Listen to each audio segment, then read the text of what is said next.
তোমার নয়। ইংরেজ গরিব মানুষকে পায়ের নিচে রাখতো, আমরা বড় লোকদের মাথায় করে রেখেছি। স্মাগলার কিংবা ডাকাতকে জোর হাতে সভাপতির আসনে আহ্বান করেছি।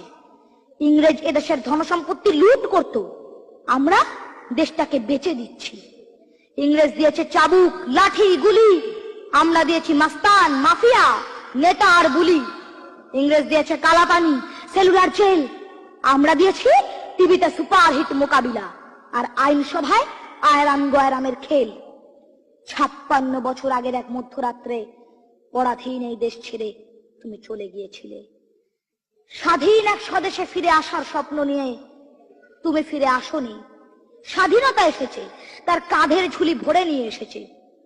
ভোট নামক রাজস্বযোগ্য, গণতন্ত্র নামক চিরায়ত মাৎসন্যায়, প্রগতি নামক লোক ঠকানো স্ট্যাটিস্টিক্স, সংগতি নামক বিস্ফোরণে চুরমার, ঐতিহ্য নামক মন্দির মসজিদের ঝগড়া, আর সমুদ্র হিমাচল ভরিয়ে দেওয়া ভাষণ, ভাষণ আর ভাষণ।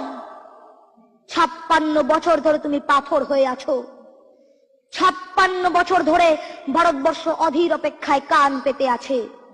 ইথার তরঙ্গে কবে হঠাৎ শোনা যাবে স্বাধীনতার নিজস্ব কণ্ঠস্বর। আমি সুভাষ বলছি। নমস্কার।